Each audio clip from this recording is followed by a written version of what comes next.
pois a nosa seguinte convidada é Nora... Onde está? Que puxen por aquí? Aquí está. Para pasar directamente al curso.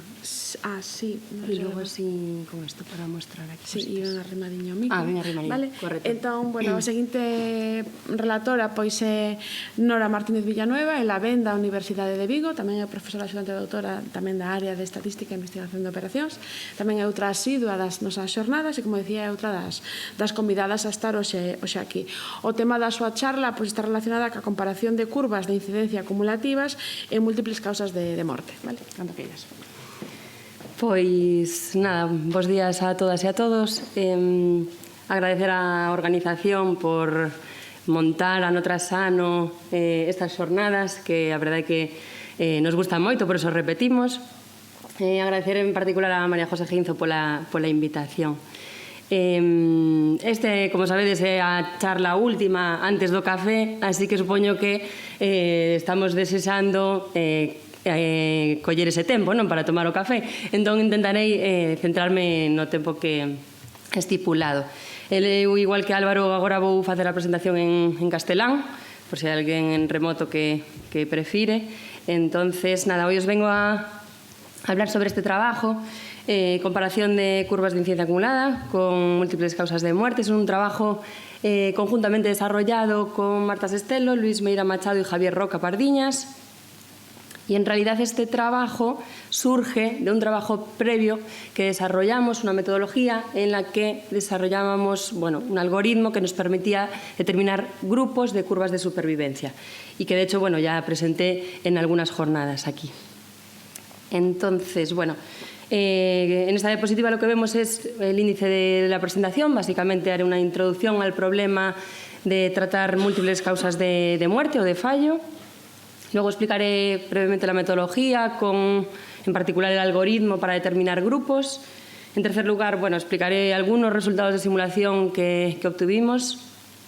Y luego, ilustrar la metodología con la aplicación a un conjunto de datos real y, en concreto, el uso de un paquete de R que estamos desarrollando, ¿no? Y, para terminar o concluir la charla, mencionaré rápidamente algunas conclusiones de esta charla.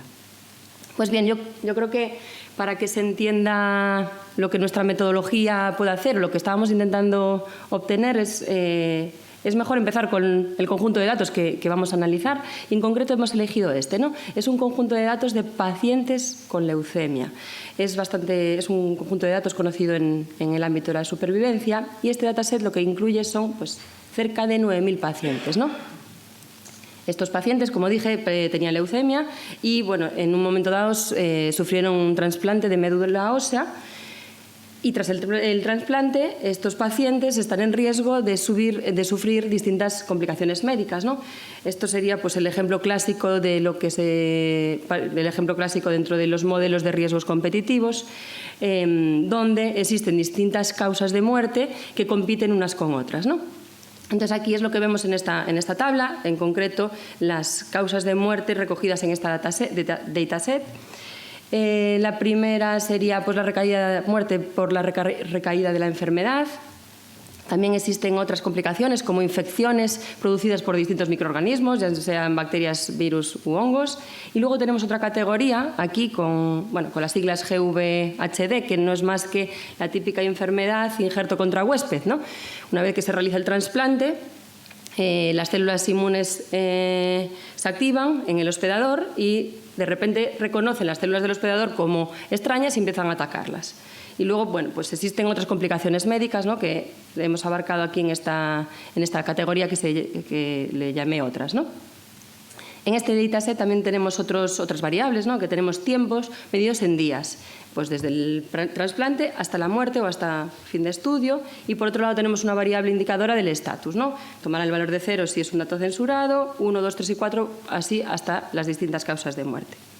Bien, si utilizamos estos datos y estimamos las curvas de incidencia acumulada para cada una de las causas, lo que tenemos es un gráfico como esto. Viendo este gráfico, a nosotros se nos plantean las siguientes preguntas, ¿no?, que aparecen en la diapositiva. ¿Todas estas curvas son iguales? O si no son iguales, ¿podemos identificar grupos de curvas? Para resolver la primera pregunta, sí que es cierto que existen métodos en la literatura, ¿no?, que nos permiten contrastar la igualdad de curvas de incidencia acumulada. Algunos de los trabajos los he recogido aquí. El caso es que si se rechaza la hipótesis nula de igualdad de curvas, ¿vale?, esto significa que al menos una de las curvas es diferente. Entonces de ahí surgen las preguntas que planteaba, ¿no? ¿Podemos hacer grupos? O de haber grupos, ¿cuántos grupos hay, no? Bueno, nosotros no conocíamos ningún paper metodológico que propusiera esto, ¿no?, esta idea de hacer clústeres de CIF teniendo en cuenta datos de riesgos competitivos. Entonces nosotros lo que proponemos es una aproximación que permite precisamente esto, hacer grupos de CIF teniendo en cuenta una selección automática de su número. Bien, pasaré ahora a explicar la metodología. Antes voy a establecer un poquito de notación. Bueno, asumimos un modelo general de censura, ¿no?, donde observamos N individuos. También tenemos estos tiempos medidos desde el inicio del estudio que se corresponden con estas J causas competitivas. Bueno, tenemos otra variable E que mide el tipo de evento. En este caso nosotros consideramos el tipo de evento como muertes producidas por distintas causas. En el ejemplo de los datos sería muerte por la recaída, muerte por infección de bacterias, etcétera, etcétera. Asumimos que estos tiempos se observan sujetos a una variable de censura aleatoria por la derecha y esta censura C, y se asume que C y T de los tiempos son independientes. Bueno, de acuerdo a esta censura, nosotros no observamos T, observamos únicamente T tilde, que es el mínimo entre T y C. También tenemos un delta, que es el indicador de censura, que tomará el valor 1 si el tiempo es no censurado y 0 en caso contrario. Y luego tenemos este otro indicador que mide, pues, el tipo de evento, ¿no?, que nos indica el tipo de evento. Bien, podemos estudiar estos tiempos a través de su función de supervivencia, y esta distribución la podemos obtener a través de las funciones de riesgo, a través de esta expresión o, alternativamente, esta otra expresión. Entonces tenemos que esta FJ es la curva CIF, ¿vale?, la función de incidencia acumulada, que nos indica la probabilidad de morir por una causa a tiempo t, teniendo en cuenta la presencia de las otras causas, ¿vale? Bueno, existe otra alternativa a esta expresión de las CIF, que es esta que aparece en la diapositiva más abajo. Y bueno, simplemente por mencionar en la estimación, nosotros vamos a utilizar el estimador de Geskus, que se obtiene haciendo plugin del estimador Nelson-Allen y el estimador del producto límite, ¿no?, como veis en esta ecuación. Vale, entonces, si nosotros contrastamos esa igualdad de las funciones de incidencia acumulada y es rechazada, vale, la idea es si podemos hacer grupos, ¿no?, como decía. Entonces queremos evaluar si los J niveles se pueden agrupar en esos K grupos, siguiendo una serie de condiciones que no voy a entrar, ¿no? Entonces aquí es cuando nosotros proponemos un procedimiento de contraste, dado un número K, de si la hipótesis nula es, esta, H sub 0K, es que existe al menos una partición de G1GK en la que estas condiciones se cumplen.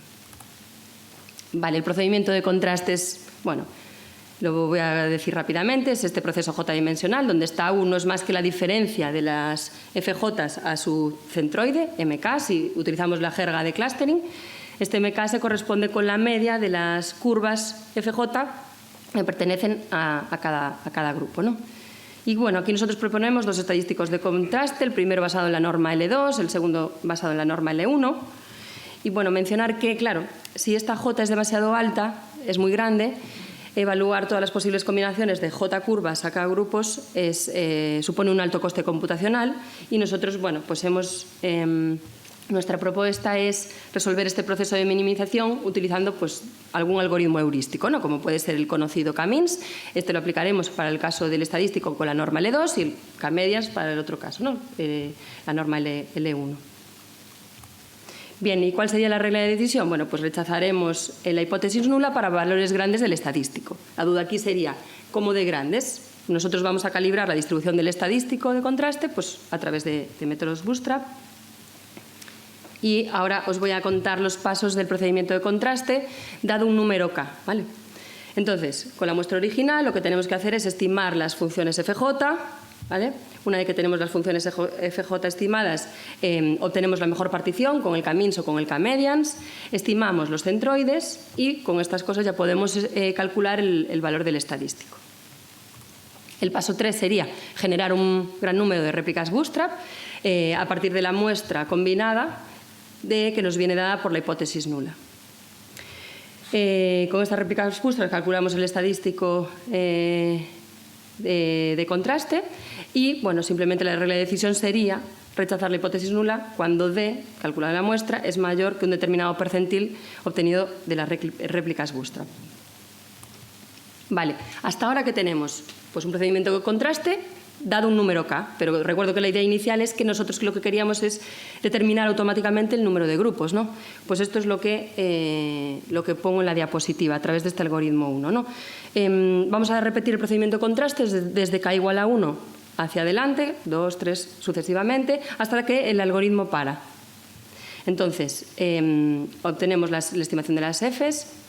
Con K igual a 1 tenemos la mejor partición, calculamos los centroides, generamos las réplicas Bootstrap y si la hipótesis nula de que todas estas curvas son iguales se rechaza, pasamos a contrastar K más una hipótesis. Volveríamos al paso 2.1 y este algoritmo iteraría hasta que una hipótesis nula no se rechaza y entonces de esta manera tendríamos determinado tanto el número de grupos como la asignación de cada curva al grupo que le corresponde.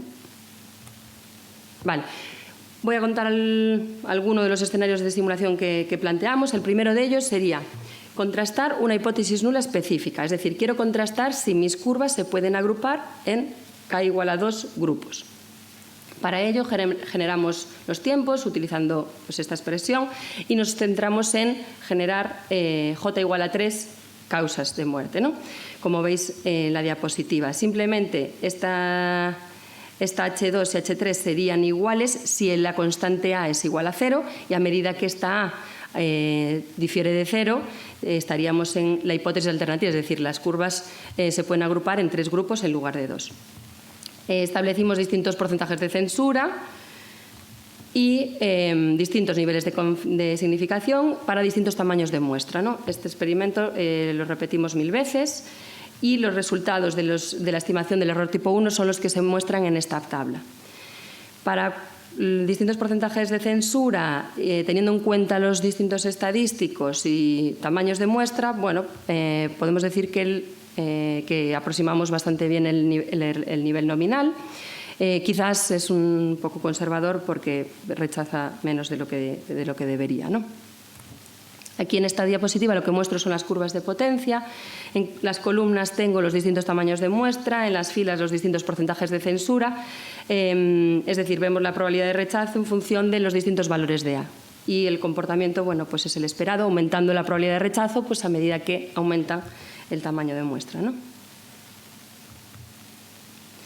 El otro escenario de simulación es evaluar el procedimiento completo, ¿no? Sería empezar desde K igual a 1 hacia adelante. Si nuestro algoritmo 1 propuesto funciona correctamente, debería rechazar la hipótesis nula 1 y quedarse con la hipótesis nula 2. Bueno, vamos a repetir el escenario anterior teniendo en cuenta A igual a 0 y los mismos parámetros los mantenemos y los resultados obtenidos se muestran en esta otra tabla. Vemos que el número de veces sobre 1000 repeticiones que el algoritmo 1 selecciona un número de grupos, ¿vale? Te decía que el número de grupos cuando A es 0 es igual a 2 y bueno, podemos ver que teniendo en cuenta cualquier porcentaje de censura y distinto tamaño de muestra, pues este número es muy elevado, ¿no? Acierta muchísimas veces. Bien, pues nada, simplemente queríamos aplicar esta metodología al conjunto de datos que os mencioné anteriormente. En este caso tenemos 6 causas distintas de muerte.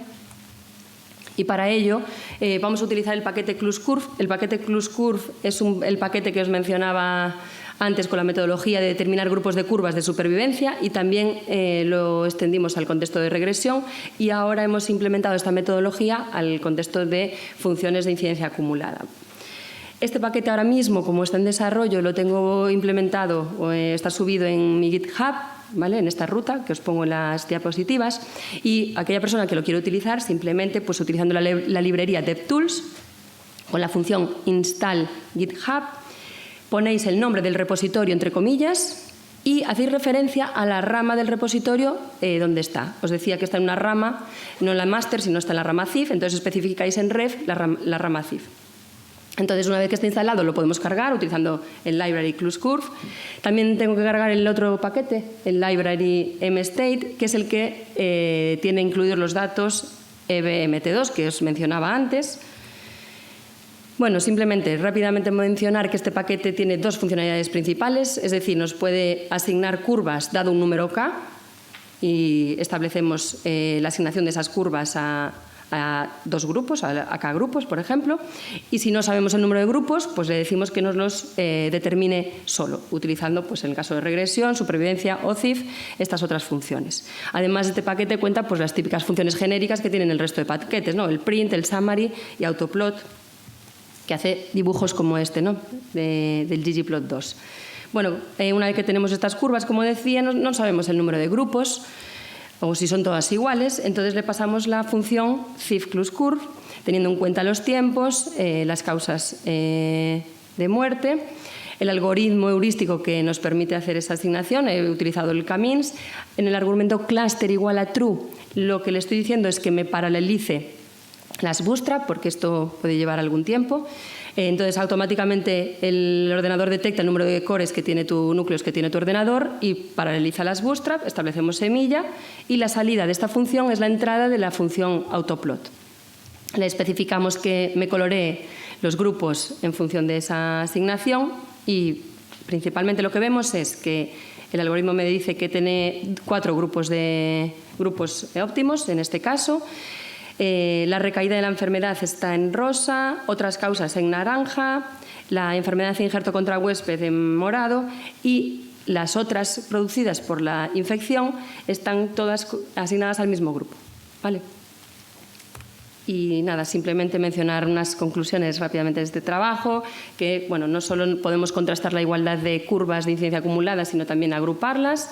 Esta metodología, siguiendo un poco de lo que decía Álvaro, está implementada en R, está en GitHub hasta ahora en los desarrollos que tenemos para que cualquier persona pueda utilizar.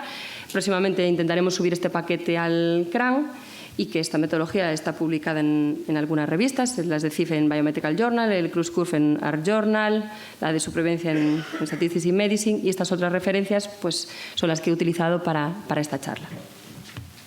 Y es todo por mi parte. Muchas gracias. Gracias, Nora. ¿Alguna pregunta o comentario? Gracias. Hola. Moitas grazas pola presentación. Me pareceume super interesante porque eu tamén estou en análise de supervivencia. Tiña unha pregunta derivada de, empregas pois virus, bacterias e demais. Poderíaselle meter polo medio algunha covariable para ver se realmente ten influencia, pois, as covariables pois en que os virus sexan máis mortais que as bacterias ou calquera outra cousa? Vale, ahora como utilizamos las curvas de incidencia acumulada, en principio que yo sepa, no se puede. Habría que tener en cuenta esas covariables utilizando otra metodología. Vale, moitas grazas. ¿Alguna outra pregunta ou comentario?